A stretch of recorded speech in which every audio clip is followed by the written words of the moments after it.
Hello my dear students. आज की class में आपको पढ़ाएंगे क्लास 10th का मैथ। पार्ट का नाम है निर्देशांक ज्यामिति। लेसन नंबर 7 का ये पहला वीडियो है। इस चैप्टर में आपको सबसे पहले इसका बेसिक कॉन्सेप्ट और इस चैप्टर के उदाहरण नंबर 1 से लेकर के 5 तक सॉल्व करेंगे। इसके कुछ पॉइंट्स देखते हैं।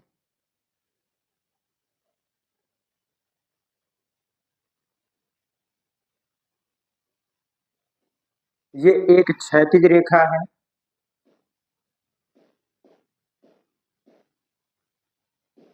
क्षैतिज रेखा। इस क्षैतिज रेखा पर एक लंबवत ऊर्ध्वाधर रेखा खींचा गया।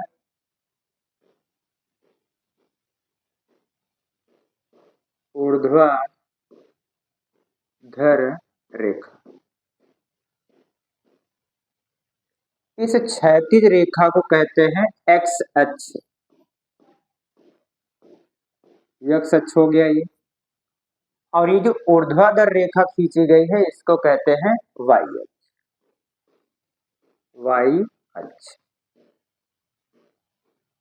और क्षैतिज रेखा ऊर्ध्वाधर रेखा जिस बिंदु पर काटेगी उसको कहते हैं मूल बिंदु। ये हो गया मूल बिंदु।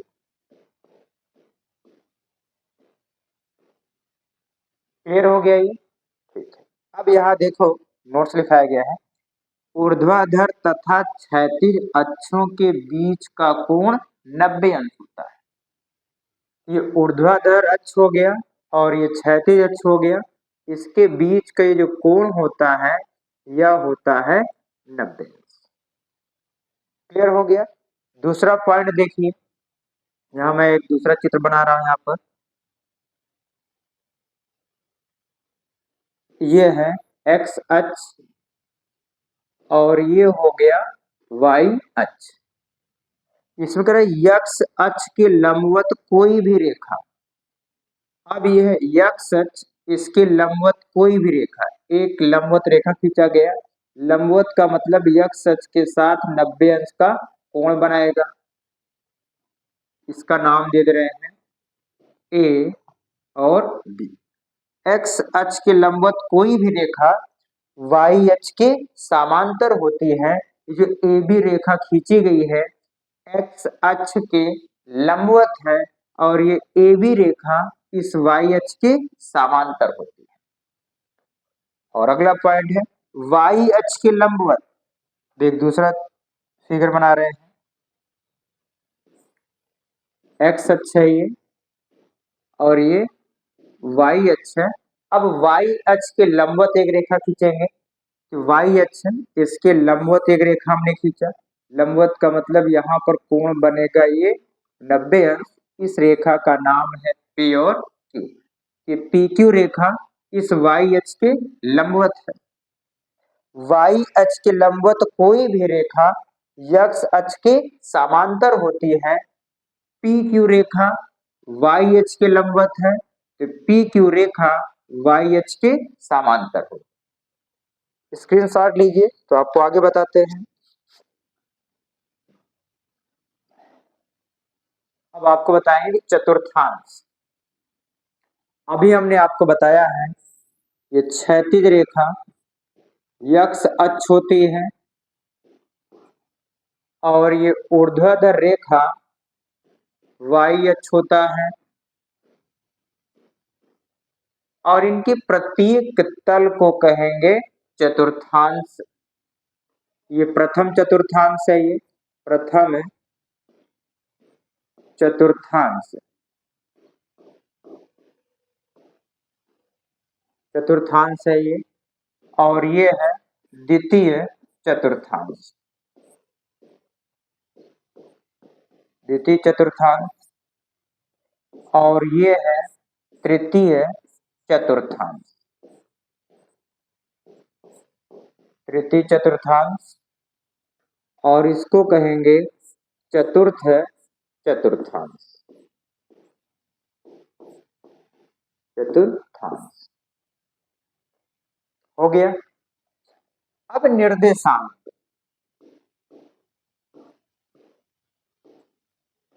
निर्देशांक, जो निर्देशांक होता है पहला होता है x और दूसरा होता है y।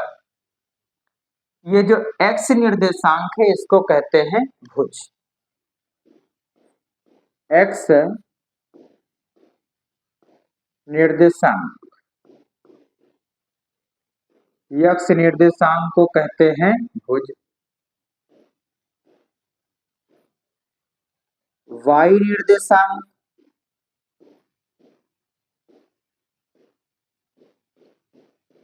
y निर्देशांक को कहते हैं कोटि। y निर्देशांक को कहा जाता है कोटि। अब यहाँ पर एक निर्देशांक लेते हैं 7 और 2, एक निर्देशांक हो गया। इस निर्देशांक में x का मान 7 है, y का मान 2 है, तो भुज यहाँ पर है 7। अगर कोट पूछा जाएगा तो y निर्देशांक होता है और ये है 2। स्क्रीनशॉट लीजिए तो आपको आगे कुछ चीजें बताते हैं। ले लिए, ठीक। आपको निर्देशांकों के चिन्ह की परिपाटी आपको बताते हैं। निर्देशांक के चिन्ह की परिपाटी क्या होती है? क्षैतिज रेखा x अक्ष हो गया और ये ऊर्ध्वाधर रेखा y अक्ष हो गया और ये मूल बिंदु का निर्देशांक O है। O x, ये x अक्ष की धनात्मक दिशा को निरूपित करता है। O x डैश ये ऋणात्मक होता है और ये होता है धनात्मक और ऋणात्मक। मूल बिंदु से ऊपर की तरफ धनात्मक और मूल बिंदु से नीचे की तरफ ऋणात्मक होता है। क्लियर हो गया यहाँ तक? अब देखो, यदि प्रथम चतुर्थांश में कोई बिंदु ए लें तो निर्देशांक x दूरी धनात्मक, ऊपर की तरफ y दूरी भी धनात्मक, तो प्रथम चतुर्थांश में चिन्ह होगा प्लस और प्लस का। दूसरे चतुर्थांश में कोई बिंदु b है तो पहले x दूरी माइनस और ऊपर की तरफ y दूरी प्लस, तो दूसरे चतुर्थांश में माइनस और प्लस होगा। अब तीसरे चतुर्थांश का यहाँ पर एक बिंदु C लेते हैं तो x दूरी देखोगे माइनस और फिर y दूरी भी माइनस है, तो तीसरे चतुर्थांश का चिन्ह माइनस और माइनस होगा। चौथे चतुर्थांश का कोई बिंदु यहाँ पर हमने D ले लिया तो पहले x दूरी प्लस और y दूरी माइनस, प्लस और माइनस। ये चतुर्थांशों के, प्रत्येक चतुर्थांश के चिन्ह के बारे में हमने बताया। अब यहाँ देखो कुछ निर्देशांक लिखते हैं। 2 माइनस 5, 7 2, माइनस 3 4, माइनस 2 माइनस 5, 4 निर्देशांक हमने यहाँ पर लिया। अब ये निर्देशांक किस चतुर्थांश में चिन्ह को देखकर आप बता सकते हो। यहाँ कोई चिन्ह नहीं है तो प्लस है, प्लस और माइनस, तो प्लस माइनस चौथे चतुर्थांश में है। प्रथम, द्वितीय, द्वितीय और ये है तृतीय चतुर्थांश और ये है चतुर्थ चतुर्थांश। तो प्लस और माइनस ये चौथे चतुर्थांश में है। इसमें देखोगे दोनों प्लस है तो दोनों x और y दोनों प्लस है, प्रथम चतुर्थांश है ये। अब इसमें देखोगे x माइनस है और y प्लस है, x माइनस y प्लस दूसरा चतुर्थांश है। इसमें x और y दोनों के मान माइनस है तो माइनस माइनस होता है तीसरे चतुर्थांश। तो ये हो गया तीसरा चतुर्थांश। स्क्रीनशॉट लीजिए तो आपको आगे बताते हैं। ठीक है,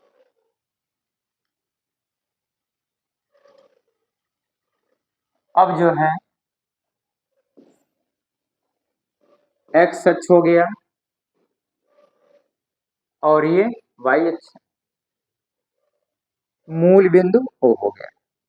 अगर एक्स अक्ष पर कोई बिंदु ए लें तो यहाँ जो निर्देशांक होगा ओ से ए तक की दूरी x और y का मान यहाँ पर होगा 0।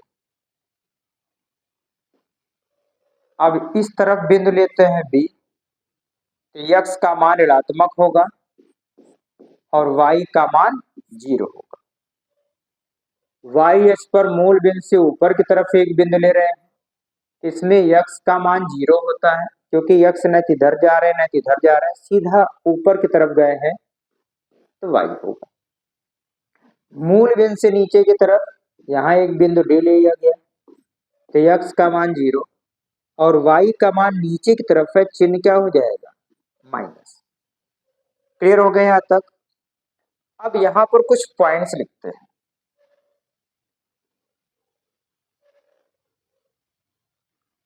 x अक्ष का बिंदु, x अक्ष का बिंदु, अगर बिंदु x अक्ष पर है तो x का मान होगा, y का मान 0 होगा। तो x अक्ष का बिंदु होता है x और 0। y अक्ष का बिंदु, y अक्ष का बिंदु, अगर कोई बिंदु y अक्ष पर है तो x का मान 0 होगा और y का कुछ न कुछ मान होगा, तो बिंदु हो जाएगा 0 और y। तो y का मान निकालेंगे, प्लस भी आ सकता है और माइनस भी आ सकता है। क्लियर हो गया यहां तक। अगला पॉइंट,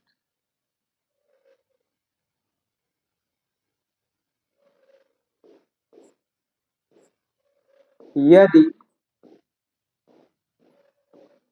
कोई बिंदु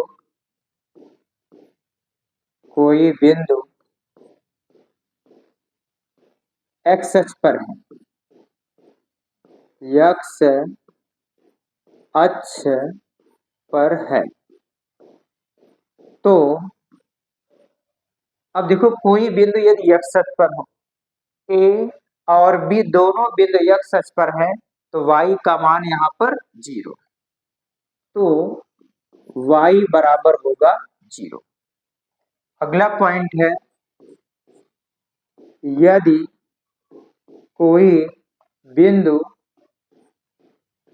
y अक्ष पर है तो, अब देखो यदि कोई बिंदु y अक्ष पर होता है तो c और d y अक्ष पर है तो x का मान 0 होता है। अगर कोई बिंदु y अक्ष पर है तो x का मान उसमें होता है 0। स्क्रीनशॉट लीजिए तो आपको आगे कुछ पॉइंट्स बताते हैं। अब देखो, कार्तीय तल में दो बिंदुओं के बीच की दूरी, कार्तीय तल में दो बिंदुओं के बीच की दूरी का सूत्र कैसे ज्ञात करते हैं, आपको उसका डेरिवेशन बताते हैं।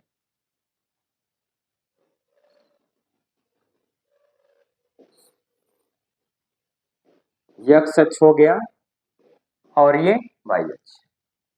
अब यहां पर एक हम बिंदु ले रहे हैं, इस बिंदु और ऊपर लेते हैं, एक बिंदु यहां लेते हैं, बिंदु का नाम है P। अब ये जो P बिंदु है तो P बिंदु का जो निर्देशांक होगा, ये मूल बिंदु हो गया O और ये A ले लेते हैं, O से A तक की दूरी x1, A से P तक की दूरी इसको मान लेते हैं y1। तो P बिंदु का जो निर्देशांक होगा x1 और y1, x1 y1। क्लियर हो गया। अब एक बिंदु यहां ले रहे हैं हम, ये P है, एक बिंदु Q ले लिया गया और इसको हमने यहां से मिला, और ये है B। तो O से B तक की दूरी x2 और Q से B तक की दूरी ये है y2। अब Q का निर्देशांक लिखना है, तो O से P तक की दूरी x2 और B से Q तक की दूरी y2। तो Q का निर्देशांक आ गया x2 y2। क्लियर हो गए यहाँ तक? ठीक है। अब देखो यहाँ पर ध्यान से, हम यहाँ पर निकालेंगे P और Q के बीच की दूरी। इसको मिला दिया गया और इसको हमने यहाँ पर मिला दिया। अब यहाँ पर देखोगे, यहाँ तक की दूरी x2 है और ये दूरी x1 है। अगर A और B के बीच की दूरी ज्ञात करें तो x2 में से x1 को घटा दें, तो ये दूरी निकल के आएगी x2 माइनस x1, और जो AB की दूरी होगी वही दूरी P और C के बीच की होगी, ये हो जाएगा x2 माइनस x1। क्लियर हो गया? अब यहां पर देखो, ये दूरी है y1, तो इसका मतलब B से C तक की दूरी भी हो जाएगा y1। यहां लिख देते हैं, ये दूरी है y1। अब हमें यहां निकालना है C और Q के बीच की दूरी। इस y2 में से y1 माइनस कर देंगे, ये आ जाएगा y2 माइनस y1, और ये है दूरी C और Q के बीच की। C और Q के बीच की दूरी आ गई। अब हमें यहाँ पर निकालना है P और Q के बीच की दूरी। तो अब देखोगे, ये एक समकोण त्रिभुज है, तो समकोण त्रिभुज में P और Q कर्ण है। ये क्या है? कर्ण। और ये हो जाएगा लंब और ये हो जाएगा आधार। तो एक फार्मूला होता है, कर्ण स्क्वायर बराबर, पहले आधार लिख लेते हैं, आधार स्क्वायर प्लस लंब स्क्वायर, और कर्ण यहां पर है P और Q, PQ स्क्वायर। आधार यहां पर है PC, PC स्क्वायर, और लंब है CQ, CQ square. PQ square equal to P और C, P और C के बीच की दूरी x2 minus x1, x2 minus x1 का होल स्क्वायर, प्लस C और Q के बीच की दूरी है y2 minus y1, y2 minus y1 का होल स्क्वायर। जब PQ बराबर लिखेंगे, स्क्वायर हटाएंगे तो ये अंडर रूट में आ जाएगा, under root x2 minus x1 का whole square plus y2 minus y1 का होल स्क्वायर, और ये हो गया दो बिंदुओं के बीच की दूरी का सूत्र। इसी फार्मूले की सहायता से इस चैप्टर के प्रत्येक प्रश्नों को सॉल्व करेंगे, दो बिंदुओं के बीच की दूरी। अच्छा, एक पॉइंट और आप जानिए, मान लेते एक बिंदु A है जिसका निर्देशांक है x और y, दूसरा बिंदु B है जिसका निर्देशांक है 0 और 0। अब इन दो बिंदुओं के बीच की दूरी ज्ञात करेंगे, तो मूल बिंदु से x y के बीच की जो दूरी होगी d बराबर, तो फार्मूला होगा x square plus y square. मूल बिंदु से किसी भी बिंदु के बीच की दूरी निकालना होगा, फार्मूला होगा under root x square plus y square. हो गया? ठीक है। अब ध्यान से कुछ पॉइंट्स आप सुनिए। किसी भी बिंदु के बीच की दूरी निकालते हैं जो वह मान हमेशा धनात्मक होकर ऋणात्मक नहीं होता है। इस बात को ध्यान रखना, ये मान हमेशा धनात्मक आएगा, ऋणात्मक नहीं होगा। अब इसमें देखो, यदि कुछ पॉइंट्स आपको अच्छे तरीके से समझ लेने हैं। यदि दी गई आकृति त्रिभुज है, दी गई आकृति त्रिभुज है, एक त्रिभुज बनाते हैं ए बी सी, दी गई आकृति त्रिभुज है।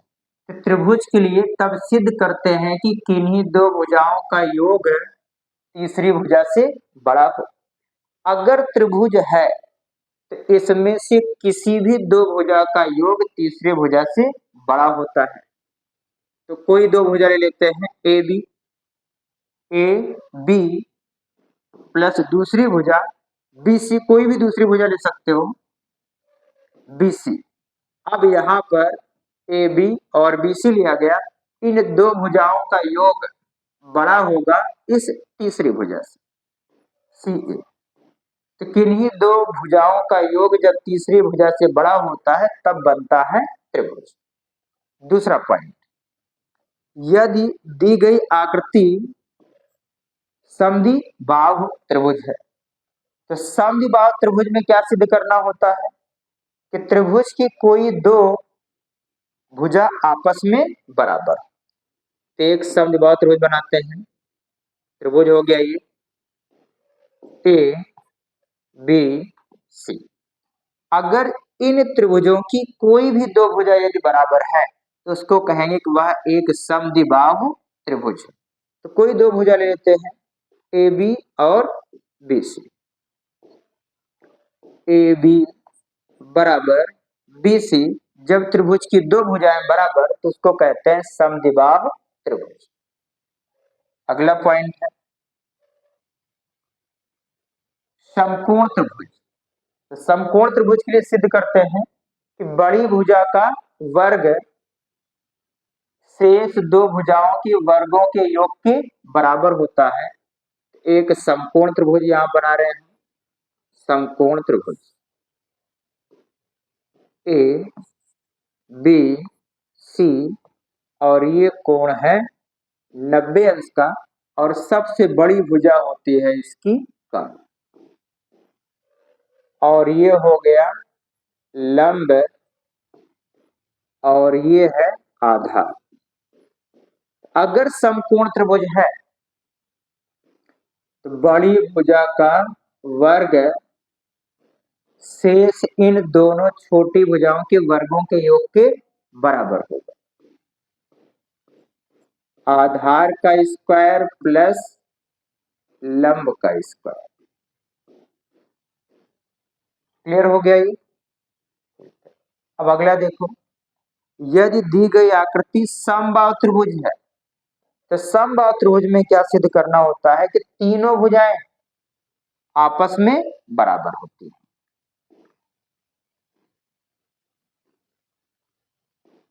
ए बी सी अगर समबाहु है तो ए बी बी सी और सी ए तीनों भुजाएं आपस में बराबर होंगी। ए बी बराबर बी सी बराबर सी ए, जब तीनों भुजाएं बराबर होंगी तो उसको कहेंगे समबाहु त्रिभुज। अगला पॉइंट है समांतर चतुर्भुज। तो समांतर चतुर्भुज में क्या सिद्ध करना होता है, आमने सामने की भुजाएं बराबर होती हैं। एक समांतर चतुर्भुज बनाते हैं, ये बना समांतर चतुर्भुज पी क्यू आर एस। इसमें आमने सामने की भुजाएं आपस में बराबर होंगी। पी क्यू बराबर होगा एस आर के, और ये पी एस बराबर होगा क्यू आर के। तब उसको कहेंगे कि वह एक समांतर चतुर्भुज है। भुजा पी क्यू, सामने की भुजा है एस आर, एस आर के बराबर। पी एस पी एस के सामने भुजा है क्यू आर, क्यू आर के बराबर होगा, तब उसको कहेंगे वह एक समांतर चतुर्भुज। आयत, आयत के लिए सिद्ध करना होता है आमने सामने की भुजाएं आपस में बराबर और इसके विकर्ण भी परस्पर क्या हो, बराबर। आयत बनाते हैं,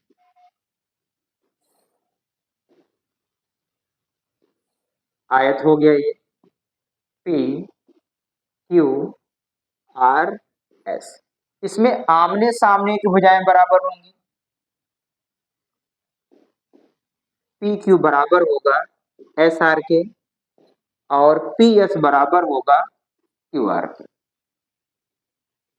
तो भुजा पी क्यू बराबर होगा एस आर के, एस आर के। पी एस बराबर होगा क्यू आर के, पी एस बराबर होगा क्यू आर के। आमने सामने की भुजा बराबर होंगे और ये विकर्ण भी बराबर होंगे। जब ये विकर्ण बराबर होंगे तब उसको कहेंगे कि यह एक आयत है। विकर्ण, विकर्ण भी इसके बराबर होंगे। विकर्ण है पी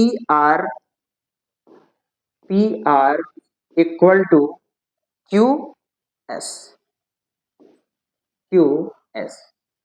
तो आयत के आमने सामने की भुजा बराबर होती हैं और इनके दोनों विकर्ण भी आपस में बराबर होते हैं। अगला है समांतर चतुर्भुज। समांतर चतुर्भुज तो हो किंतु आयत नहीं है। तो समांतर चतुर्भुज हो आयत ना हो तो आमने सामने की भुजाएं बराबर होती है और आयत नहीं है तो इनके विकर्ण आपस में बराबर नहीं होंगे। तो देखते हैं,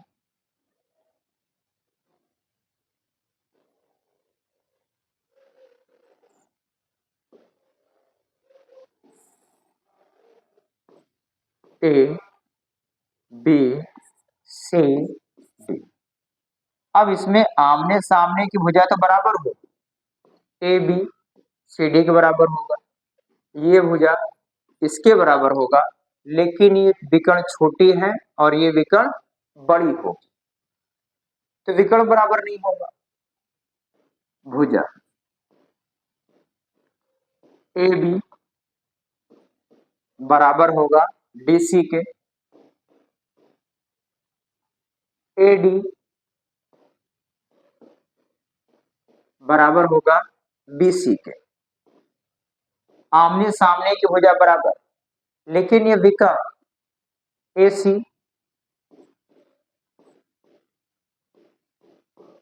विकर्ण ए सी नॉट इक्वल बी डी के, बी डी।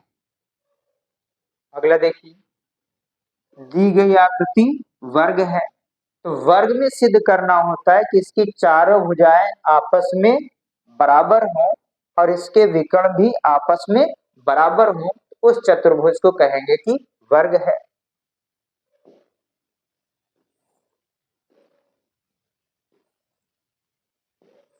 ए बी सी डी। अब इसमें ये चारों भुजाएं आपस में बराबर हों, भुजा वर्ग में ए बी बराबर बी सी बराबर सी डी बराबर डी ए। वर्ग की चारों भुजाएं आपस में बराबर और भुजा के साथ साथ इसके विकर्ण ए सी और बी डी भी बराबर हैं। विकर्ण ए सी बराबर होगा बी और डी के, तब कहलाएगा कि यह एक वर्ग है। 2 पॉइंट और समचतुर्भुज। तो समचतुर्भुज में क्या होगा कि इसकी चारों भुजाएं बराबर होती हैं।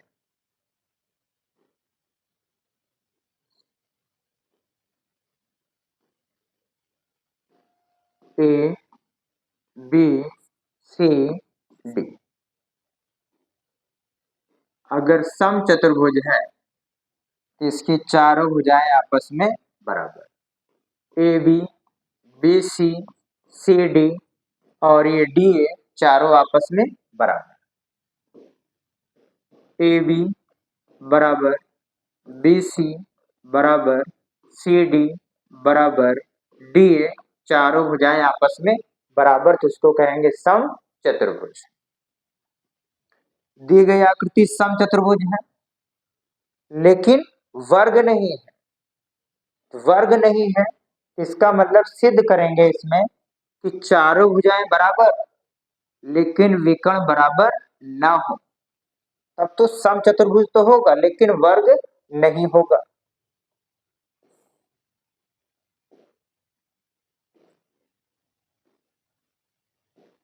A B C D. अब इसमें A B B C D और डी ए चारों आपस में बराबर हैं।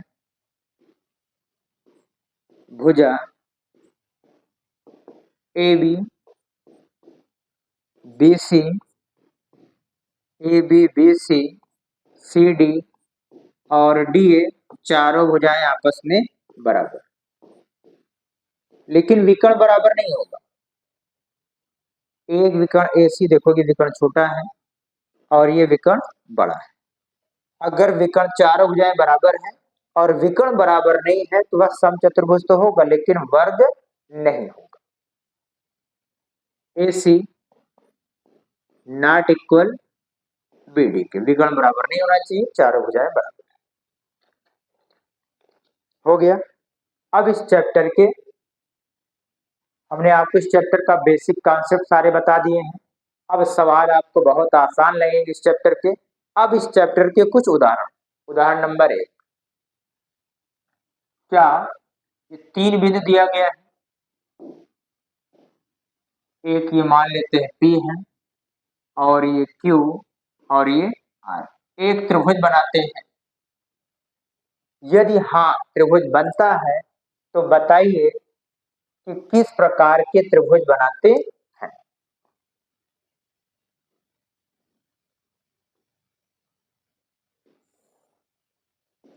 P Q R। P बिंदु का निर्देशांक है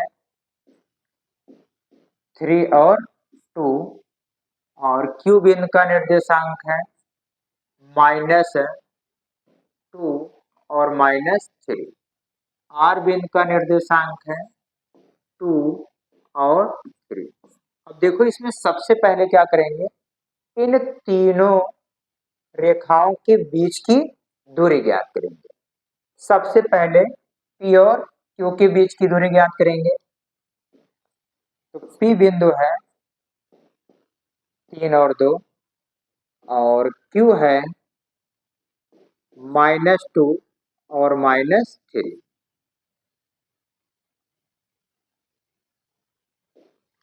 P और Q के बीच की दूरी फार्मूला होता है अंडर रूट, आपको बताया गया है। ये x1 है और ये y1 है, x2 है ये और ये y2 है। तो फार्मूला होता है x2 माइनस x1, तो -2 -3 का whole square plus y2 minus y1 होता है तो -3 -2 का होल स्क्वायर अंडर रूट। अब -2 -3 है तो -5 का होल स्क्वायर प्लस ये भी बनेगा -5 का होल स्क्वायर अंडर रूट है। माइनस की घात सम होता है तो प्लस ये हो जाएगा 25 प्लस ये भी हो जाएगा 25 और जब इनको जोड़ देंगे तो ये आएगा अंडर रूट 50, यानी पी क्यू के बीच की दूरी है अंडर रूट 50। अब हम निकालेंगे पी आर के बीच की दूरी। पी का निर्देशांक है 3 और 2, आर का मान है 2 और 3,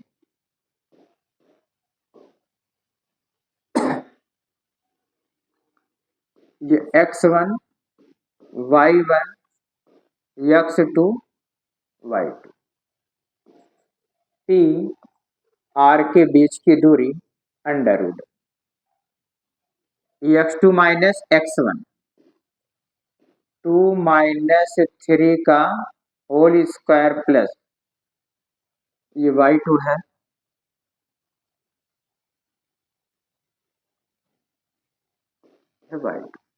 y2 में y1 माइनस करेंगे तो 3 माइनस 2 का होल स्क्वायर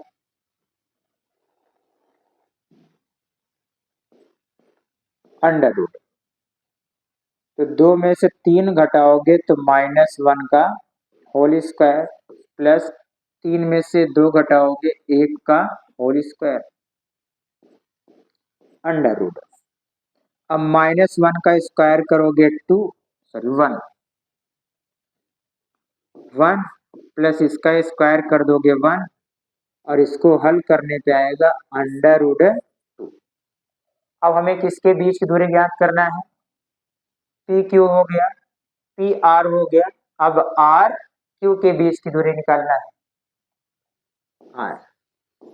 आर का निर्देशांक है 2 और 3 और क्यू का निर्देशांक है -2 और -3। इन दोनों के बीच की दूरी ज्ञात करनी है, x1 y1 x2 y2, p है और ये वाला है q,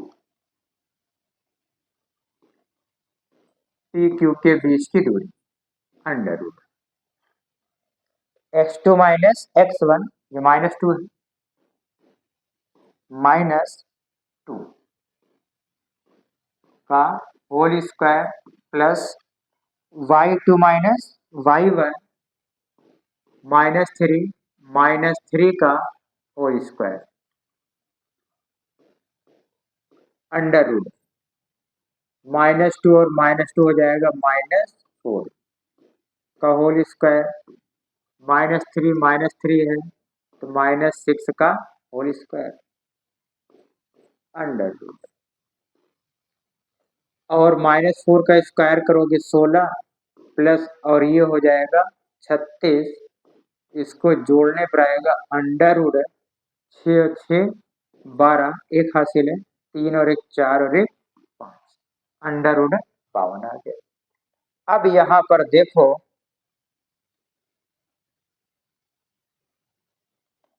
ये मान आया अंडर रूट 52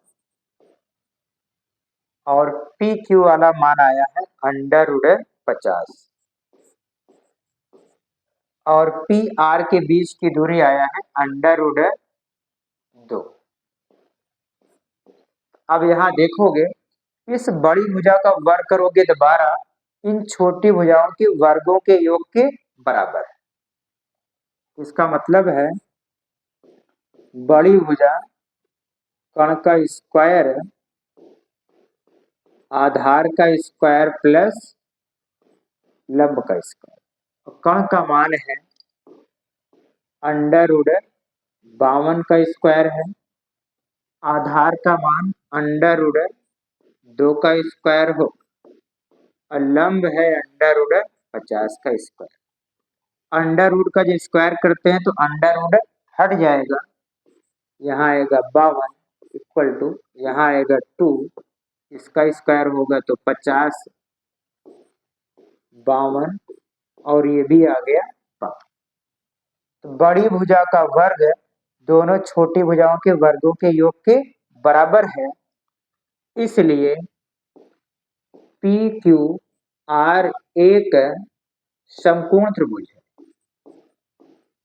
एक समकोण त्रिभुज है। स्क्रीनशॉट ले लीजिए फिर आपको आगे बताते हैं। क्वेश्चन नंबर 2,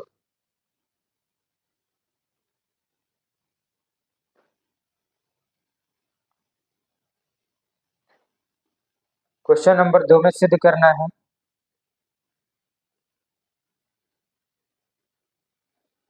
दर्शाइए कि 4 बिंदु दिए गए हैं और ये चारों बिंदु एक वर्ग के शीर्ष है।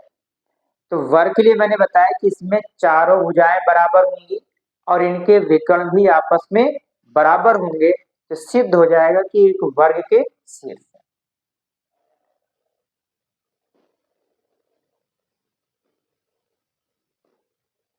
एक वर्ग बना रहे हैं,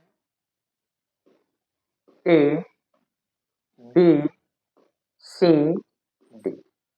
ये ए का निर्देशांक हो गया, ये बी का है, ये सी हो गया और ये डी हो गया। तो ए का निर्देशांक जो है 1 और 7 है, बी का निर्देशांक 4 और 2, सी का निर्देशांक -1 और -1 है और डी का निर्देशांक -4 और 4।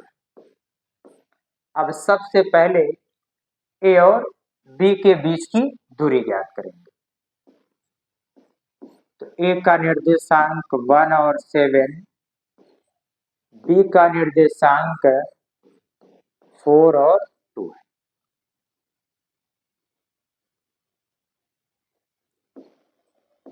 ए और बी के बीच की दूरी, ये x1 y1 x2 और ये y2 है।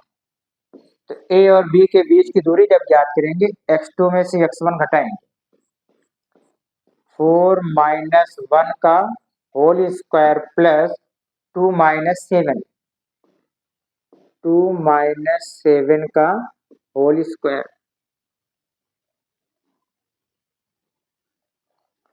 ए बी बराबर √ 4 में से घटाएंगे, 3 का स्क्वायर प्लस 2 में से 7 घटाएंगे तो -5 का स्क्वायर।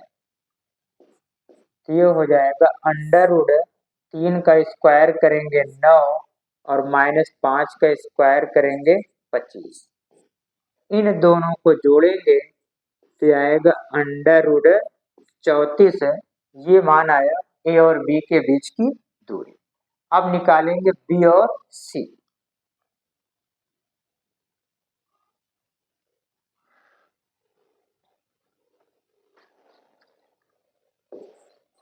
तो बी का निर्देशांक है 4 और 2 और सी का निर्देशांक है -1 और -1।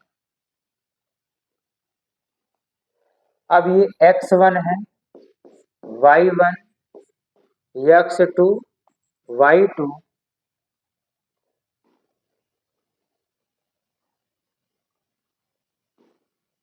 B C equal to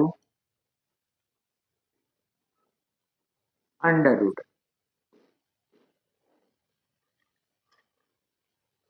x2 - x1 -1 -4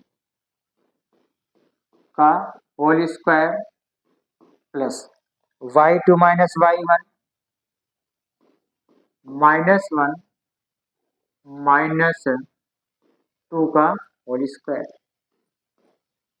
√ इसको सॉल्व करोगे तो -5 का होल स्क्वायर प्लस -3 का होल स्क्वायर, -5 का स्क्वायर करोगे तो 25, -3 का स्क्वायर करोगे 9, इन दोनों को जोड़ने पर आएगा √34। यानी बी और सी के बीच की दूरी भी आ गया √34 है। ए और बी के बीच की दूरी ज्ञात किया गया था तो ये भी था √34। अब निकालना है सी और डी के बीच की दूरी। तो सी का निर्देशांक है -1 -1 और डी का है -4 और 4। तो सी और डी के बीच की दूरी √ ये x1 है, y1 x2 और ये y2 है। x2 में से x1 घटाओगे, -4 -1 है तो ये हो जाएगा +1 का whole square, plus y2 minus y1 होता है 4 माइनस, और ये -1 यहाँ लिखेंगे तो हो जाएगा +1 का होल स्क्वायर, अंडर रूट है, एक में से 4 घटाओगे तो -3 का स्क्वायर, प्लस 4 और 1 जोड़ दोगे तो 5 का स्क्वायर, अंडर रूट है, -3 का स्क्वायर 9, और ये हो जाएगा 25, 25 और 9 जोड़ देंगे तो ये आ जाएगा अंडर रूट 34, यानी कि सी और डी का भी मान आया अंडर रूट 34। अब निकालना है डी और ए। तो डी का निर्देशांक है -4 और 4, ए का निर्देशांक है 1 और 7, x1 y1 x2 y2।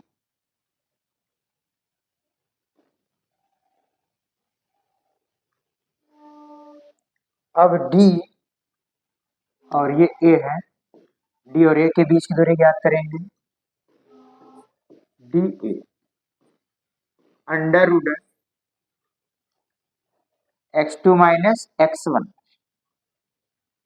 1 minus, और ये -4 है, ये हो जाएगा +4 का whole square, plus y2 minus y1 7 minus 4, 7 minus 4 का whole square equal to under root, 1 और 4 जोड़ देंगे तो 5 का स्क्वायर, प्लस 3 का स्क्वायर, अंडर रूट 25 है, प्लस 9 और प्लस कर देंगे तो अंडर रूट 34, चारों भुजाएं आपस में बराबर आ गए, अंडर रूट 34। अब हम यहाँ निकालेंगे इनके विकर्ण, विकर्ण ए सी। ए का निर्देशांक है 1 और 7, और सी का निर्देशांक है -1 और -1। अब विकर्ण याद करना है ए सी अंडर रूट, ये x1 है, y1, x2 y2, x2 minus x1 होता है फार्मूला -1 का whole square, plus y2 minus y1 होता है -1 का होल स्क्वायर, अंडर रूट -1 हो जाएगा -2 का होल स्क्वायर, प्लस -1 और -7 होगा -8 का whole square equal to under root ये हो जाएगा 4 प्लस 64, वर्गमूल निकालो, अंडर रूट इन दोनों को जोड़ दोगे तो ये हो जाएगा अंडर रूट 68, यानी एक विकर्ण AC का मान आया है अंडर रूट 68। अब दूसरे विकर्ण बी और डी ज्ञात करेंगे, बी बी का निर्देशांक है 4 और 2, और डी का निर्देशांक है -4 और 4, बी का 4 और 2 और डी का -4 और 4।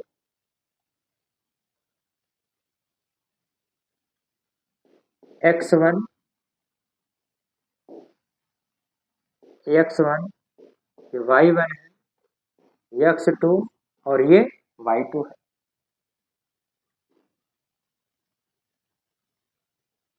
बी डी अंडर रूट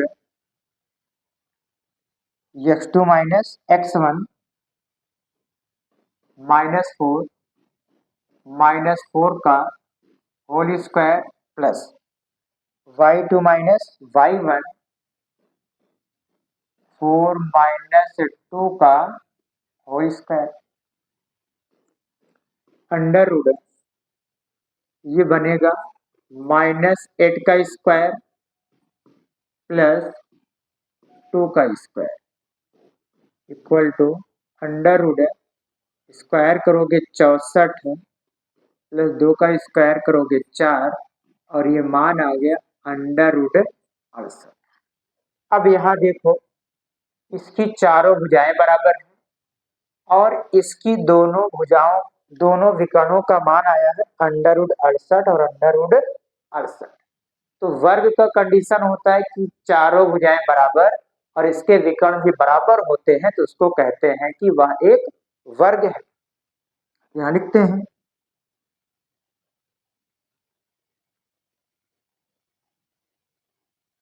भुजा भुजा ए बी बराबर बी सी बराबर सी डी बराबर डी ए और इन चारों का मान है अंडर रूट 34। भुजाएं बराबर विकर्ण विकर्ण है ए सी विकर्ण ए सी ज्ञात किया गया अंडर रूट 68 बी डी और दोनों विकर्ण बराबर है अंडर रूट 68। इसलिए ए बी सी डी एक वर्ग है। नोट कर लीजिए स्क्रीनशॉट लीजिए तो आगे बताते हैं आपको। हो गया ठीक है। अब क्वेश्चन नंबर 3 आकृति 7.6 ये आकृति है 7.6 किसी कक्षा में रखे डेस्कों की व्यवस्था दर्शाती है। आसिमा भारती और कैमिला क्रमशः ए बी और सी पर बैठी हैं। क्या आप सोचते हैं कि वे एक ही सीध में बैठी हैं? अब देखो ये ए है बी है सी है तो ए बी और बी सी क्वेश्चन पूछ रहा है क्या ये ए यहाँ पर ए है बी है और ये सी है तो क्वेश्चन कह रहा है क्या ये तीनों एक ही सीध में बैठे हैं। अगर ये एक ही सीध में बैठे हैं तो कंडीशन क्या होगा ए बी की दूरी प्लस बी सी की दूरी बराबर हो जाएगा ए और सी की दूरी। अगर एक सीध में है एक सीध में होने का कंडीशन क्या होगा ध्यान से देखो ए बी प्लस करेंगे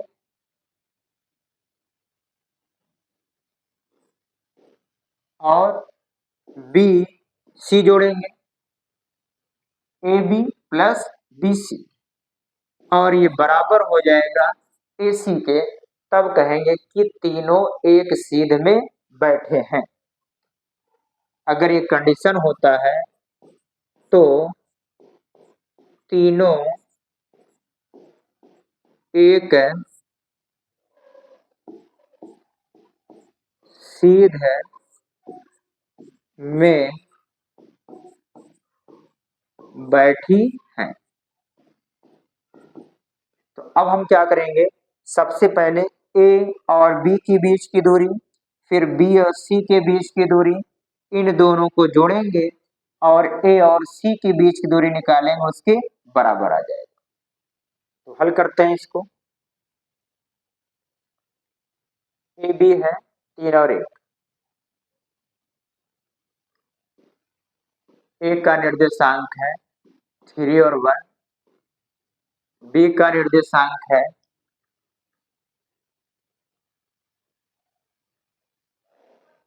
बी का निर्देशांक है 6 और 4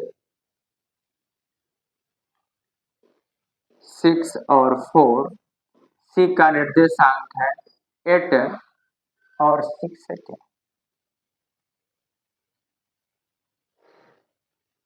सी का निर्देशांक है 8 और 6। 3 1 6 4, 3 1 6 4 और 8 6, 8 और 6। सबसे पहले ए और बी के बीच दूरी निकालेंगे, फिर बी और सी के बीच दूरी निकालेंगे, फिर ए सी के बीच की दूरी निकालेंगे। ए बिंदु है 3 और 1, बी बिंदु है 6 और 4। x1 y1 x2 y2।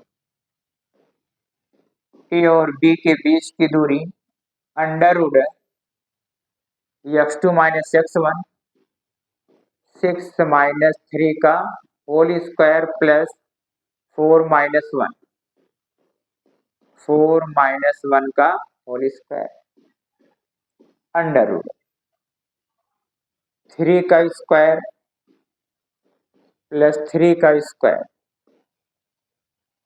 Equal to under root 9 plus 9, इसे जोड़ दोगे तो बनेगा 18, और 18 को लिख सकते हो 9 दूनी 18, और 9 का वर्गमूल हो जाएगा 3 और 2 बचेगा। अंडर रूट में ये मान आया ए बी का। ये किसका मान हो गया? ए बी का। अब निकालेंगे बी और सी। तो बी बिंदु का निर्देशांक है 6 और 4, और सी बिंदु का निर्देशांक है 8 और 6। x1 y1 x2 y, B C. B और C under root 8 minus 6, 8 minus 6 का whole square plus 6 minus 4, 6 minus 4 का होल स्क्वायर अंडर रूट, इसका स्क्वायर करोगे तो ये 2 का स्क्वायर है, इससे घटा दोगे तो 2 का स्क्वायर अंडर रूट 2 का स्क्वायर 4 प्लस 4, जोड़ने पर 8 होगा। तो 8 को लिख सकते हैं 4 गुणते 2। तो बी और सी का मान आ गया 4 का वर्गमूल 2, और ये अंडर रूट में रहेगा, तो बी सी का मान आ गया 2 अंडर रूट। अब मान निकालेंगे ए और सी का। ए का निर्देशांक है 3 और 1, सी का है 8 और 6। x1 y1 x2 y2।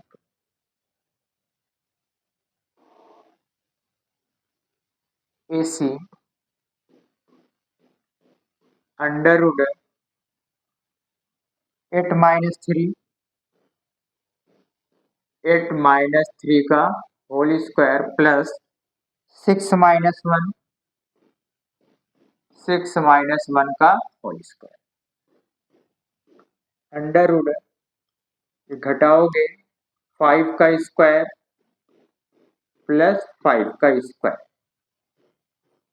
Under root 25 plus square करोगे 25, तो बनेगा 25 और 25 जोड़ोगे तो 50। इसको लिख सकते हो 25 गुणते 2। 25 का वर्गमूल हो जाएगा 5, और ये 2 का वर्गमूल नहीं निकलेगा तो अंडर रूट 2। तो ए और सी का मान आया 5 अंडर रूट 2, 5 अंडर रूट 2। हमने बताया था कि तीनों एक रेखा में तब होंगे जब दो छोटी भुजाओं का योग बड़ी भुजा के बराबर हो। अब इसमें देखो ए बी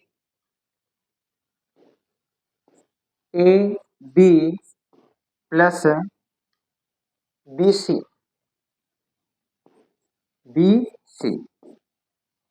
तो ए बी का मान है 3√2, 3√2 प्लस बी सी का मान है 2√2। अब इसको जब जोड़ा जाएगा 2 और 3 5√2, और ये 5√2 बराबर है ए सी के। तो यहाँ पे निकल के आया A B plus B C बराबर है, ये मान है ए सी के।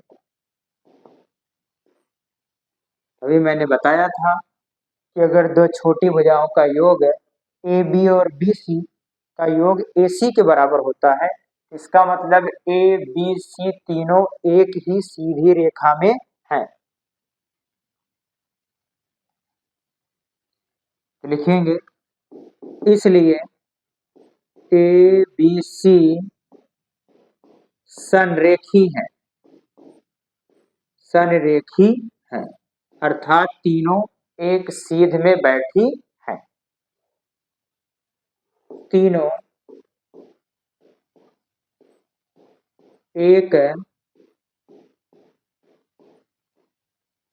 सीध में बैठी हैं,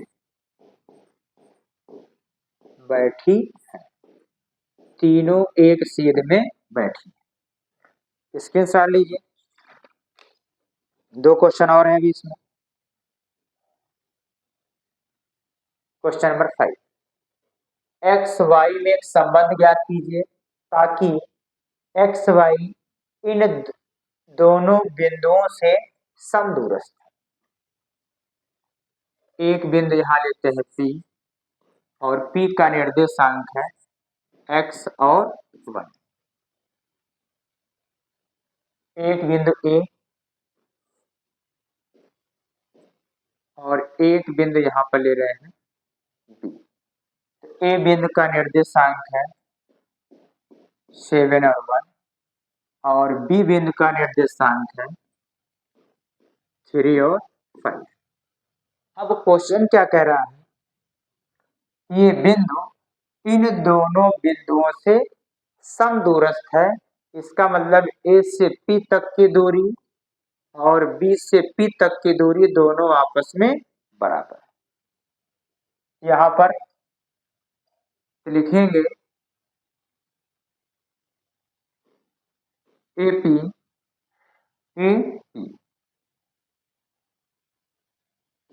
AP बराबर है BP के।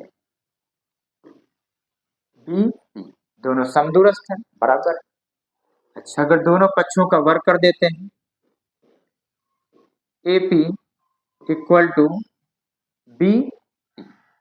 अच्छा देखो, दो बिंदुओं के बीच की दूरी का सूत्र होता है D बराबर अंडर रूट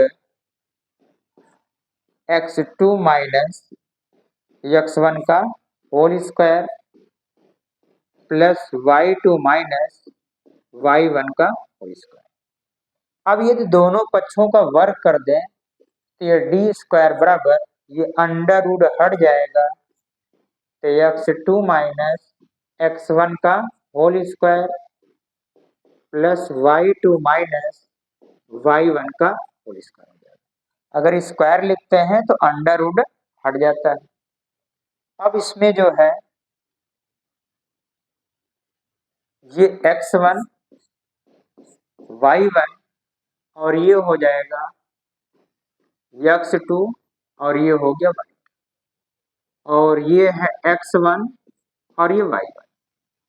अब निकालेंगे A और P के बीच की दूरी, और स्क्वायर लगा है तो इसका मतलब फार्मूले में अंडर रूट नहीं लगाएंगे।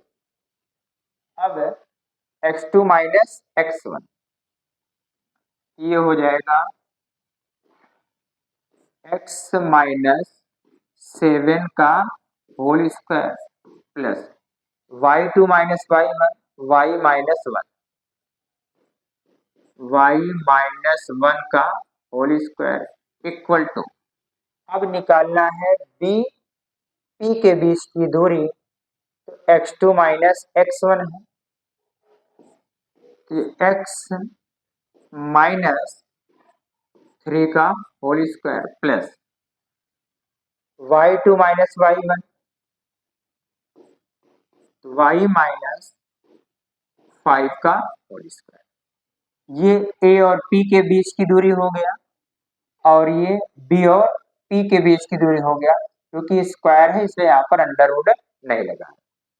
अब इसमें फार्मूला लगेगा a माइनस बी का होल स्क्वायर।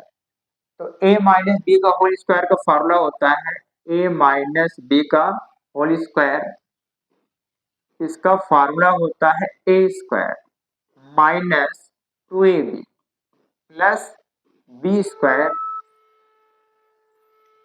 ये a माइनस बी के होल स्क्वायर का फार्मूला हो गया। अब इससे फार्मूले विस्तार करेंगे इसको, X square minus 2a B plus B का square plus a minus B का होल स्क्वायर का फार्मूला लगेगा वाई स्क्वायर माइनस 2a और b प्लस बी का स्क्वायर इक्वल टू, ये तो यहां तक हो गया। अब a माइनस बी का होल स्क्वायर का formula x square minus 2a और b प्लस 3 का square plus a minus B का होल स्क्वायर y का स्क्वायर माइनस 2y 5 प्लस 5 का स्क्वायर 5 का स्क्वायर। अब इसको हल करेंगे, एक्स स्क्वायर माइनस इन दोनों का 2 सते 14 एक्स प्लस 7 का स्क्वायर कर देंगे तो 49 प्लस वाई स्क्वायर माइनस 2 एक 2 वाई प्लस 1 का square 1 equal to x square minus 2 तिहाई 6 एक्स प्लस 3 का स्क्वायर करोगे तो 9 प्लस वाई स्क्वायर माइनस 2 पंजे 10 वाई प्लस 5 का स्क्वायर 25 हो जाएगा। अब यहाँ पर देखो ये एक्स स्क्वायर प्लस से इधर आएगा माइनस होगा, इस एक्स स्क्वायर से घट के 0 हो जाएगा। वाई स्क्वायर प्लस में है, इधर आएगा वाई स्क्वायर के साथ घट के 0 हो जाएगा।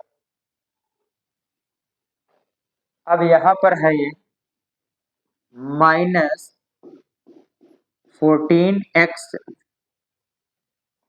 माइनस 2y 49 और 1 जोड़ देंगे तो ये हो जाएगा 50 equal to minus 6x minus 10y। अब ये 25 और 9 जोड़ देंगे तो ये हो जाएगा 34। अब नंबर को एक तरफ भेज लेते हैं, क्योंकि ये माइनस है इधर जाएगा तो प्लस हो जाएगा। अब ये 50 है यहाँ पर और ये 34 है, 50 ये प्लस 34 इधर आएगा तो minus 34 equal to minus 6x minus 10y minus 14 है, इधर आएगा तो प्लस 14x माइनस 2y है, इधर आएगा तो प्लस 2y हो गया। अब 50 में से 34 घटाएंगे तो ये बनेगा 16 इक्वल टू, अब यहाँ पर 14x में से 6x घटाएंगे ये हो जाएगा 8x और 2y में से 10y घटाएंगे तो ये हो जाएगा माइनस 8y। अब ये है 16 इक्वल टू 8 कॉमन हो जाएगा यहाँ पर तो x माइनस वाई और 8 आ जाएगी इसके बटे में।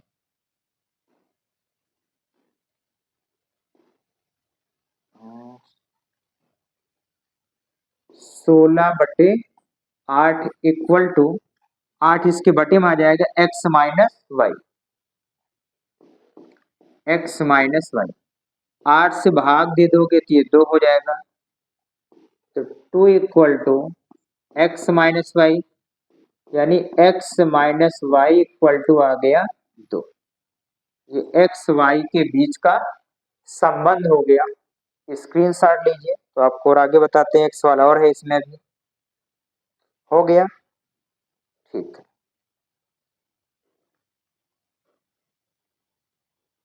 लास्ट सवाल, y अक्ष पर एक ऐसा बिंदु ज्ञात कीजिए। अब देखो, y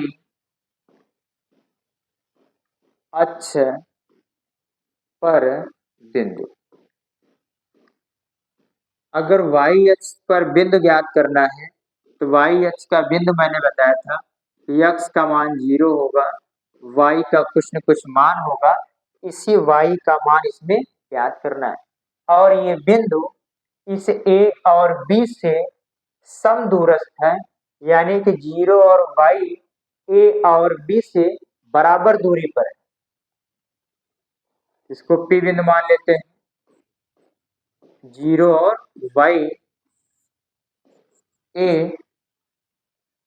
है 6 और 5,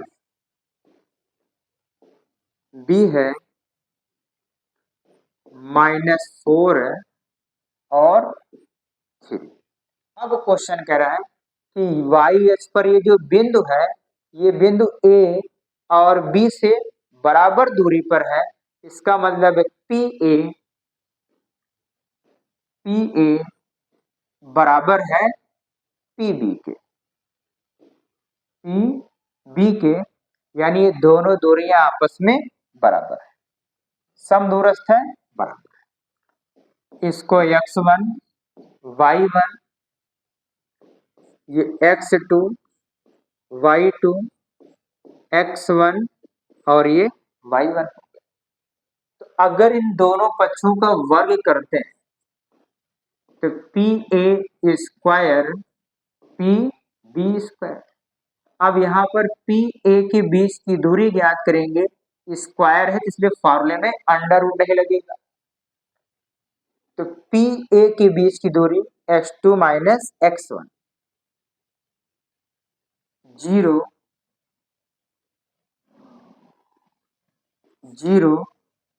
-6 का whole square plus y2 minus y1 y minus 5, y minus 5 का whole square equal to P और B के बीच की दूरी ज्ञात करेंगे। P और B के बीच की दूरी ज्ञात करेंगे, स्क्वायर लगा है तो फॉर्मूले को अंडर रूट में नहीं लिखेंगे। x2 माइनस x1 0 माइनस, ये मान -4 है तो ये हो जाएगा +4 का whole square plus y minus 3 का होल स्क्वायर। अब ये -6 का स्क्वायर है प्लस, इसमें फार्मूला लेगा a माइनस b का whole square, a square -2, a की जगह पर y है, b की जगह पर 5 है, प्लस 5 का स्क्वायर इक्वल टू 4 का square plus a minus b का होल स्क्वायर का फॉर्मूला y स्क्वायर -2, a की जगह पर y है, b की जगह पे 3 है, प्लस 3 का स्क्वायर, -6 का स्क्वायर कर देंगे तो 36। अच्छा, अब यहाँ पे देखो, ये प्लस वाई स्क्वायर है, इधर आएगा तो माइनस बनेगा तो इसके साथ ही कट जाएगा, इसको हटा देते हैं।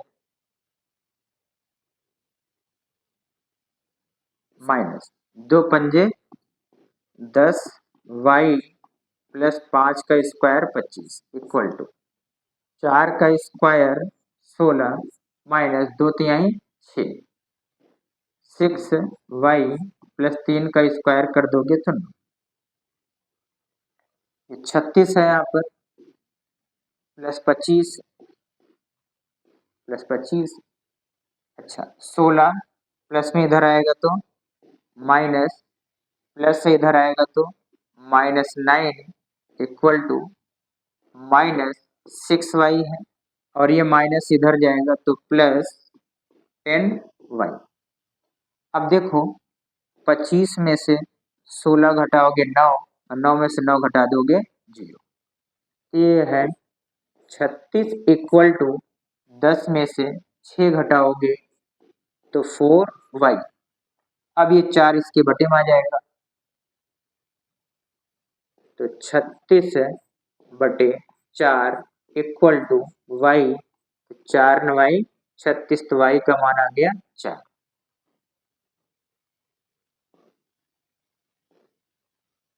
तो y इक्वल टू आ गया 4। हमें ज्ञात करना था x अक्ष पर बिंदु, x अक्ष पर बिंदु था 0 और y का मान आ गया 4।